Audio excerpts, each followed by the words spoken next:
สังกะสีขึ้นมาอีกเนาะแผนที่5พี่น้องเอ้ยคือว่าใกล้แล้วยังค่อยโดยเละอยู่เด้เนาะเอาสู้ก่อนลมสิมา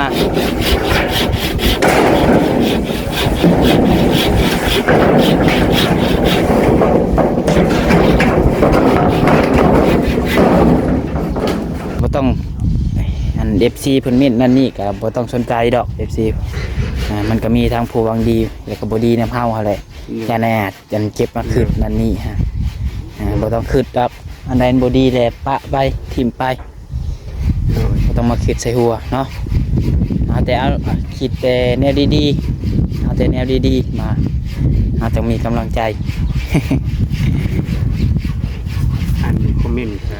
ก็มีนาดีๆหลายอยู่แมนส่วนน้อยดอกที่มีอันคืออายเว้าตัวมือนะฮะว่าอันเพิ่นเว้าใส่นั่นนี่กับมีเล็กน้อยมี100 คนสิมีอยู่ 2-3 คนโดยเฮาก็บ่ต้องไปมีเลยกับไปบ่ได้เนาะแม่นคนเฮาทุกคนเนาะในโลกใบนี้หน่อยคนเป็นร้อยเป็นล้านคนสิให้มามักครับทุกคนก็เป็นไปบ่ได้เนาะเอาพี่น้องเนาะถือว่าเพิ่นมุงสังกะสีสำเร็จเรียบร้อยพี่น้องเนาะหลังคาเพื่อนไออาดพี่น้องเอ้ย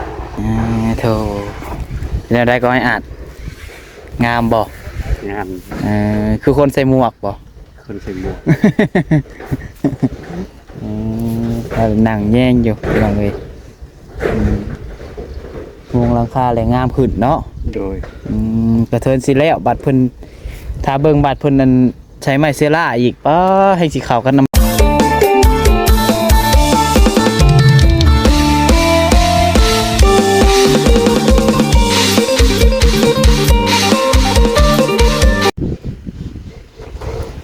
เอาพี่น้องเอ้ยเนาะที่เท่าผมทางนั้นก็มืดมาแล้วบ้านนี้พี่น้องเอ้ยเนาะทันอยู่บ่คุณมุงพี่น้องเนาะ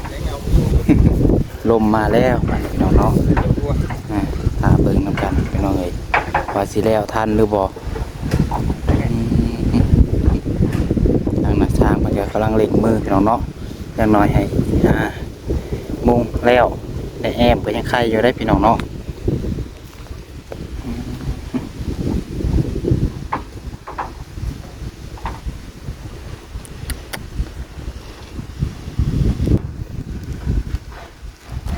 กันดังจีดังเข้มกินนี่พี่น้องเนาะโธ่แล้วก็นั่นอยู่สบายดีเด้อโดยสบายดีทางไอเตียงสบายดีพี่น้องเลย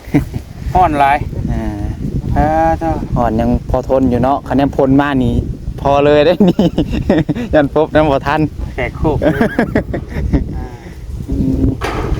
ทันอยู่บ่อนเนาะมุงทันผมบ่ยากกว่าไหนเลยยันพลมาแล้วนี่มาเลยขึ้นทักอยู่อ่านแห่งว่าให้โทนบอกให้หยุดไว้ก่อนเราว่าเนาะโอ้คนนะนอนแท้ขอเวลาจังมื้อก็3 มื้อจะจังโทนให้เพิ่นลงมาเลยบัดนี้เนาะนั่งหากันนั่งแย่งอยู่เดี๋ยวเนาะเบิ่งทางนี้ก่อนเนาะสร้างเพิ่นเขาเดี๋ยวอันนี้เพิ่นก็กำลังย้ายเส้นน้ำเพียงเนาะคนหนึ่งก็ย้ายเส้นคนหนึ่ง2 คนก็อยู่หลังคาคนหนึ่งก็อยู่รุมยืนสังกะสีพี่น้องเอ้ยทาง4 คนเนาะเพียงเนาะที่เท่าพี่น้องเอ้ยเอาทางน่ะ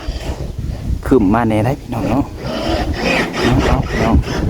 ก่อนอื่นเบิดกราบทักทายสบายดีเด้อสบายดีพ่อแม่พี่น้อง FC เบิดสุขสู่คนพี่น้องเอ้ยเนาะบดสมองสุบอนว่าอยู่ภายในหรืออยู่ทางต่างประเทศพี่น้องเอ้ยการยินดีต้อนรับเข้าสู่ช่อง YouTube น้องพัดไซชาแนลอีกคือเก่านะพี่น้องมาต่อกันนี่พี่น้องเอ้ยเนาะคลิปนี้พาพี่น้องมาเบิ่งความคืบหน้าบ้านไอ้อาดพี่น้องเนาะว่าฮอดใช้แล้วพี่น้องเอ้ยเนาะ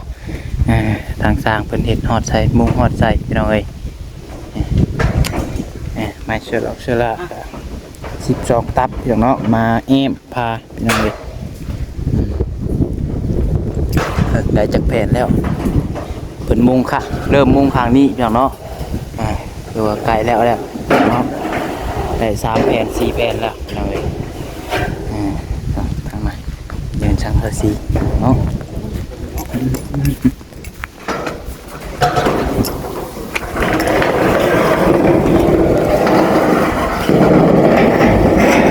เอาแล้วผ่าห้องมาแล้วนี่เนาะ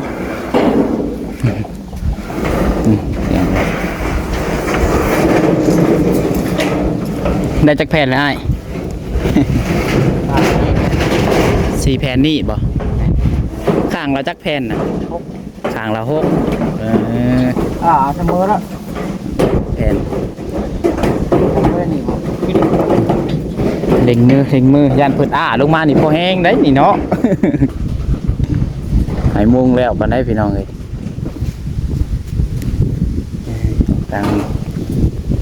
ทางแม่เพิ่นก็สิไปไสเด้บัดนี้สบายดีเด้อแม่ว่า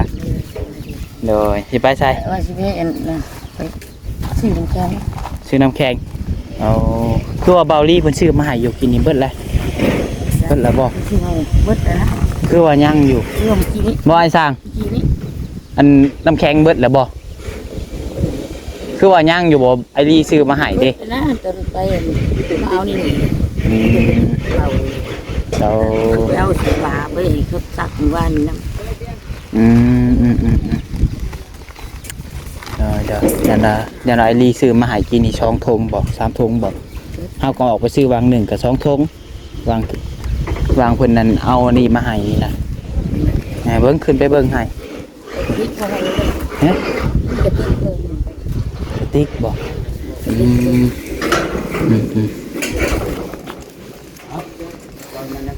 เบิ่งพี่น้องเอ้ยเป็นว่าสิเอาไปซื้อน้ำก้อนน้ำแข็งเมื่อไรโดยออกมือเฮือนบอกคือออกไปที่เวียกต่อโอ้เดินทางปลอดภัยใช่เลย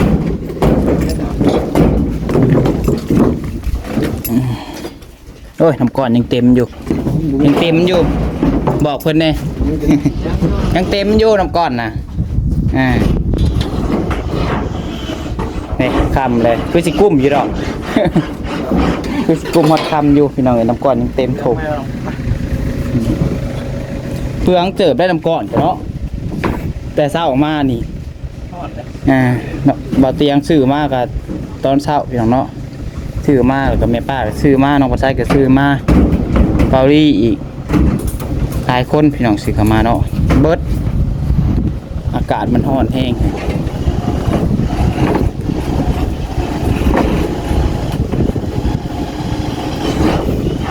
สร้างยังก็ให้ค้ำบ่อนี่กะ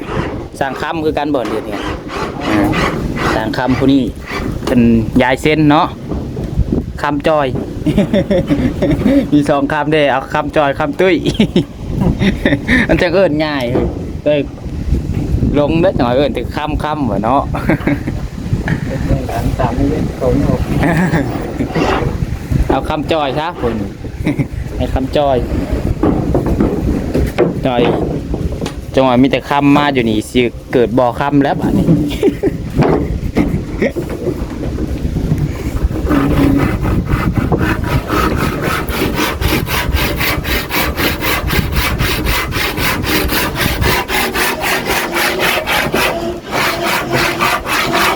ยายเส้น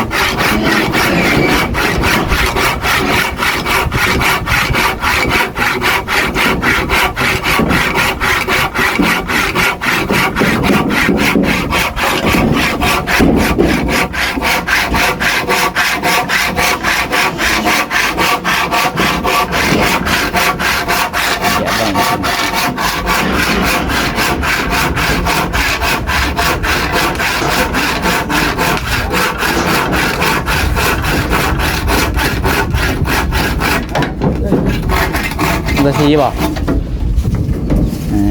รอรุ่นเบิ่งพี่น้องมื้อนี้เนาะสิได้แอมคือบ่ได้แอม ยายเส้นบ่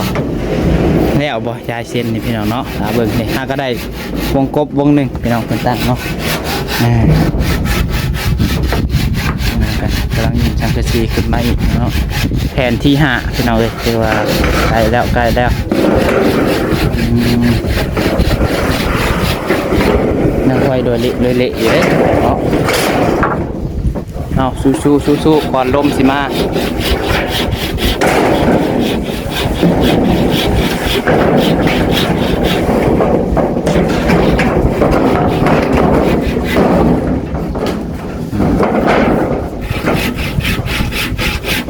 จังลายอยู่เลยยังที่ใส่เนี่ยยังเพิ่นเดินตีในเนาะใส่ลบใส่ยังนี่ใส่ขอบข้างใส่ลบทั้งเพิ่งเนาะอะไรเนี่ยอยู่ไปลงก่อนพี่น้องไงโอ้โหโอ้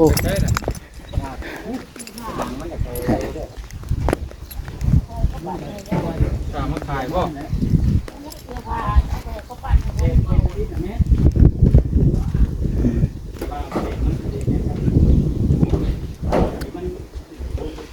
ถูก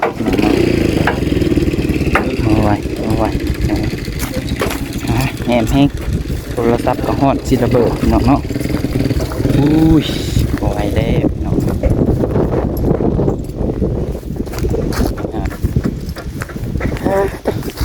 โอ้ยได้ฮอดเนาะ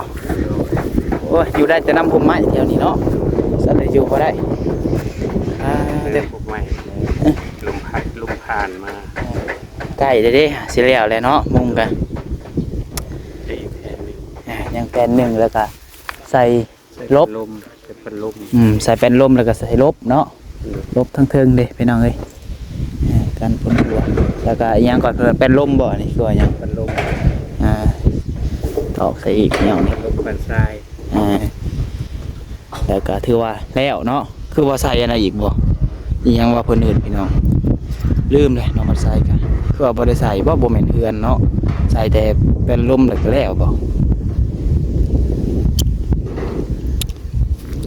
เอาถ้าไปเบิ่งนำกันลบขางลบขิงฮะดิเปล่าก็บ่เป็นพี่น้องบ่ใส่กันเนาะต้องขอโทษขออภัยนะไม่ไรแม่อ่านเพิ่นกันนั่งแย่งอยู่พุ่นระวังคอเคล็ดได้แนมลายเบิ่งเพิ่นเฮ็ดนี่อย่างเราเพิ่นก็คลายขึ้นกว่าเก่าขึ้นหน่อยเลยก็บ่ได้สั่นปานใดเนาะคลายขึ้นอยู่กันคำเบิ่งคลิปบ่มีโทรศัพท์บ่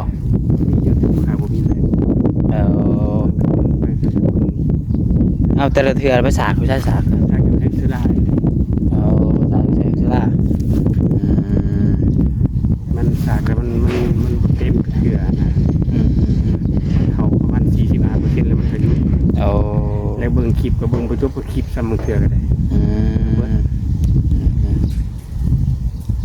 พอได้แต่กดเบิ่งเขาไปติดตามเบิ่งซื่อๆนะโดยเบิ่งผู้ใดน้อยๆนึงเบิ่งผู้นี้น้อยนึงแล้วมื้อ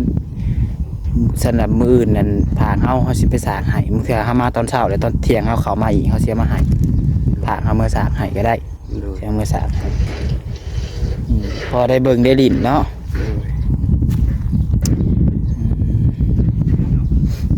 นี่นั่นล่ะเบิ่งว่าบ่ต้องอัน FC เพิ่นเม้นนั่นนี่ก็บ่ต้องสนใจดอก FC มันก็มีทางผู้หวังดีแล้วก็บ่ดีนำเฮาหั่นแหละอย่าแน่จันเก็บมาคืนนั่นนี่ฮะบ่ต้องคืนดอกอันใดบ่ดีแหละปะไปทิ่มไปบ่ต้องมาคิดใส่หัวเนาะเอาแต่เอาคิดแต่แนวดีๆเอาแต่แนวดีๆมาเอาต้องมีกำลังใจอ่านคอมเมนต์ก็มีนาดีๆหลายอยู่แม่นส่วนน้อยดอกที่มีอันคืออายเว้าตัวมือนะฮะว่าเพิ่นเว้าใส่นั่นนี่กับมีเล็กน้อยมี100 คนสิมีอยู่ 2-3 คนโดยเฮาก็บ่ต้องไปมีเลยกับไปบ่ได้เนาะแม่นคนเฮาทุกคนเนาะในโลกใบนี้หน่อยคนเป็นร้อยเป็นล้านคนสิให้มามักเอาทุกคนก็เป็นไปบ่ได้เนาะมันก็มีทั้งคนมักคนสร้างนั่นแหละพี่น้องเอ้ยเนาะนั่นแล้วไผที่มักเฮาก็ให้เพิ่นเบิ่งไผบ่มักก็บ่เป็นหยังเนาะเฮาก็พี่น้องคือเพิ่นเว้าหั่นแหละคนซอยบ่เว้าคนเว้าบ่ซอยบางเทื่อค่ะเนาะ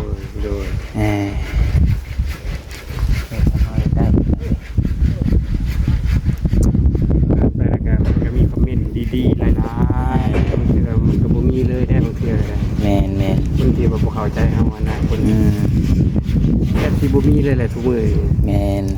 ดีละ ประเทศใจประเทศสารขอบคุณFC ทุกท่านเด้อ โดย เข้าใจทุกท่าน เฮาเฮ็ดดีทำดีมันก็สิมีแต่สิ่งดีๆเข้ามาตอบแทนเนาะพูดทั้งหลายแล้วพี่น้องเอ้ย แผ่นสุดท้ายแล้ว ถ่ายแล้วโอ้ยเนาะเถอะใกล้แล้วบาดนี้เนาะคือว่ามุงเอ๊ะพี่น้องเอ้ย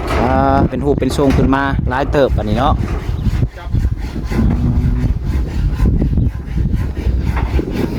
อีกบ่เกิน3 มื้อ 4 มื้อบ่จักพี่น้องเอ้ยมี FC เม่นมาว่าให้อาจตัดผมหน่อยเด้อเพิ่นว่า ไปตัดอยู่ใส่ลูกค้าบ่ต้องรู้จักมันตัดผม เพิ่นว่าให้บ่าวเตียงพาไปตัดผมนี่ว่าเพิ่นก็บ่มีฮอดเวลาพี่น้องเพิ่นน่ะเบิ่งเวียกเบิ่งงานนั่นนี่แน่เนาะ โดยลูกค้าก็อยากไปตัดอยู่แต่บ่รู้จักทางไปกันไปก็ย่างไปจักไปทางใด อืม ลูกค้าก็คือได้ซิโน่ได้แต่ว่าคือเว้าให้ฟังนั่นแหละว่าเกิดอยู่นี่แต่ว่าอายุ8 ปี 9 ปีเด้อไปใหญ่อยู่บ้านพ่อ โดย บ่รู้จักได้ว่าอยู่หม่องใดหั่นร้านตัดผมตลาดเก่าหั่นแค่อยู่ไหนไปงมไปบ่ถือเลยนะเด้ เฮาหากนมาเนาะ โดย ของไปอยู่ในเมืองอยู่กรุงเทพพุ่นเนาะหากนมาบ้านมันก็ว่าอะไรพี่น้องมันเปลี่ยนแปลงไปหลายสิ่งหลายอย่างเนาะ ลูกค้าก็มาดูอยู่ไปกรุงเทพมาปี2 ปี1 2เทื่อ3เทื่อหมดแล้วแต่ว่าบ่ได้มาซิโน่เฮาไปพูดเมืองซนพุ่น โตโด ว่าย ตะ โด ม ย โนครัวอยู่เมืองซนพุ่นเอง จะกินน้ำเอื้ออยู่พุ่นเขาตะมโนครัวน้ำเอื้ออยู่พุ่น โดยนะ อยากตัดอยู่ผมก็มีคนตัดเป็นให้ตัดให้ได้ดิ มีว่าคนตัดเป็นเนาะทีมงานสายบุญนี่พี่น้องเอ้ย โรจันเป็นเป็น ฮอตานบ่จันบ่ คนที่คนตัดเองคนเหนื่อยคนไม่ยากเรียบผมไปเขา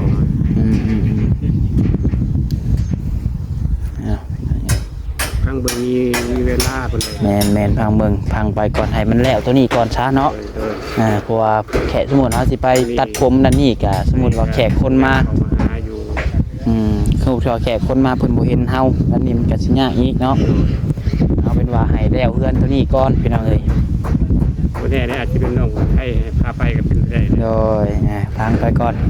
ถ้าถามทางไอเตียงเพิ่นนำไปสุ่ม4สุ่ม5บ่ได้เด้เนาะ แล้วนี่แล้วลาวพลังแล้ว โดย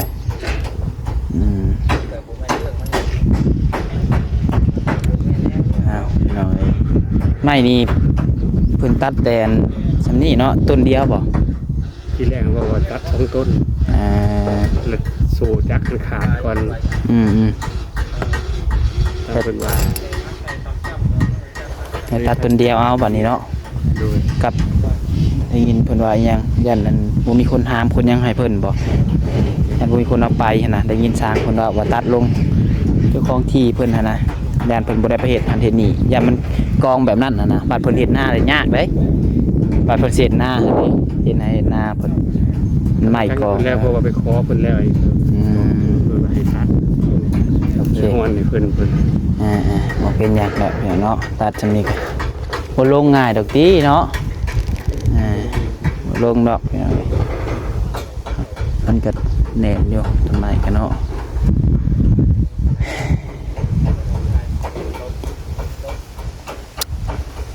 พี่น้องเอ้ย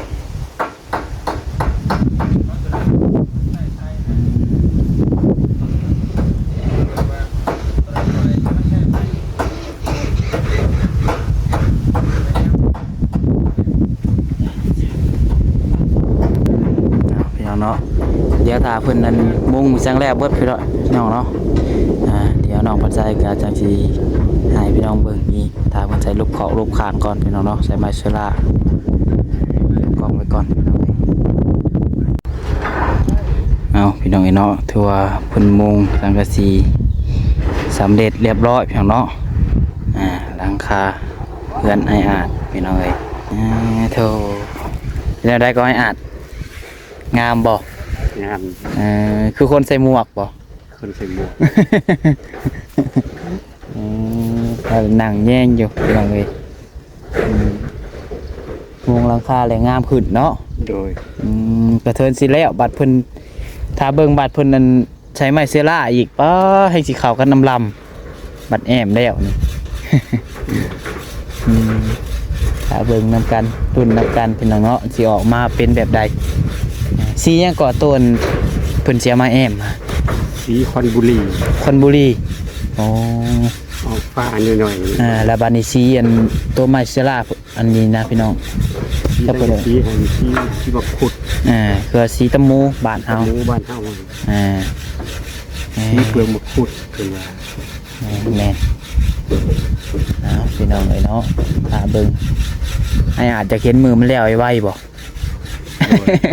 ยังไงแล้วไว้เลยเนาะ ไว้แล้วฝนเลยตกมา FC เพิ่นเม่นมาบอกอยู่เพิ่นว่าอันทางฝั่งไทยหาผลสิมาแล้วเพิ่นว่าทางกทมบอกคือทางยังนี่แหละเพิ่นว่าระวังนี่เด้อเพิ่นว่าทางอันชปปลาวเพิ่นว่าย่านนั้นผลมาบาทเดียวเพิ่นว่าทางไทยหามาแล้วเพิ่นว่าเริ่มสิมาแล้ว FC เพิ่นเนาะบอกคึมบอกเพิ่นว่าทางนี้ก็สิคึมคือกันเนาะ ห้องคึมๆมาเลยได้เลย ทางนี้ก็ห้องแน่พี่น้องเอ้ยคึมมาแน่ลมมาเป็นช่วงเนาะ โดย เอา10สิตก20สิตกก็ใช่ ขอให้แล้วก่อน2 มื้อขอให้สัก2 มื้อ3 มื้อ ขอเวลาอีก2 มื้อซะเนาะ โดย จังหน่อยให้ได้แอมก่อนซะเนาะแอมแล้วเก็บเครื่องเก็บของขึ้นมาอยู่นี่ก็ยังขายได้เนาะ โดย พอมีบัตรส้นแน่พี่น้องเอ้ยให้แล้วหลังตัวนี้ก่อนจากตกได้ตกรถบัดนี้ โดย คันตกพายุร้ายกับญาตินี่กันเลยเนาะ สวัสดีชาวบ้านอยู่ชม แมนสาวผัดยูเลยทมพี่น้องเอ้ยเอาพี่น้องเบิ้งพายเบิ้งอีกก่อนให้หนึ่งพี่น้องเนาะเพิ่นมุ่งแล้วเลยว้าที่เท่าพี่น้องเอ้ยงามเกยอาจเว้าเอ้ดินี่เนาะพี่น้องจำกันคืองามคนใส่หมวกวันบอกพี่น้องเบิ้งเอาปิ่นมาเอาน้องปลาไซก็ใส่หมวกอยู่ได้พี่น้องเนาะเพราะมันแดดพี่น้องเอ้ยทางไอเตียงเพิ่นก็ออกไปนอกแล้วพี่น้องเนาะออกไปซื้อน้ำซื้อน้ำบอกเพิ่นว่าให้น้องปลาไซเบิ่งถ่าพี่น้องเนาะเด้อกำลังใส่ลบเนาะไปแล้ว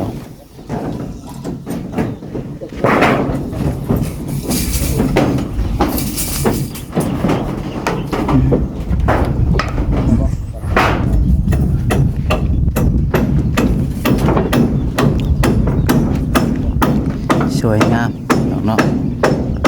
เบิ่งแต่ละครั้ง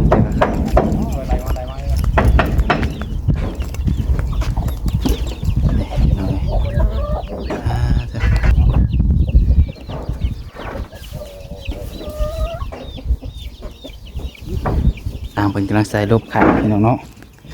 ดูว่ามื้อนี้มงสำเร็จยายเส้นวันนี้พี่น้องเนาะ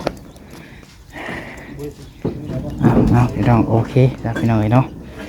สำหรับคลิปนี้ก็คือสิประมาณนี้แหละพี่น้องเนาะก็ถือว่าคุณมุ่งสำเร็จแล้วต่างๆกันเนาะพี่น้องเนาะแต่สำหรับน้องปัดไซก็จะได้ขอจบคลิปไปเพียงเท่านี้ก่อนเนาะคะแนนว่ามีแบตกับสีทายพี่น้องต่อเบิ่งต่ออยู่พี่น้องเนาะแต่ว่าแบตตัวซับกับเบิดแล้วพังเบิ่งพี่น้องเนาะคันมีบอลสาดแต่ว่าสำหรับคลิปนี้ก็หาว่ามีผู้รับผู้ใหญ่ใจบุญทันใดนอนจากซอยเรือสมทบทุนสร้างบ้านสร้างเรือนให้อาจพี่น้องเนาะก็ยินดีเด้อพี่น้องเนาะน้องปัดไซก็ยินดีเป็นสะพานบุญให้คือเก่าพี่น้องเนาะพี่น้องก็ยังขาดลายอย่างลายแนวอยู่พี่น้องเนาะแต่การหาว่าผิดพลาดประการใดก็ต้องขอโทษขออภัยหลายพี่น้องเนาะขอบุญขอบคุณพ่อแม่พี่น้อง FC เบิดทุกคนที่เข้ามาชมคลิปน้องปัดไซแล้วพี่น้องเนาะขอให้ทุกคนอยู่ดีมีแฮงสุขภาพร่างกายแข็งแรงเด้อพี่น้องเด้อเนาะจังใดก็เบิ่งคลิปเบิ่งโฆษณาให้น้องปัดไซนำเด้พี่น้องเนาะโดยสำหรับคลิปนี้ลาไปก่อนแล้วพี่น้องเอ้ยขอกล่าวคำว่าสบายดี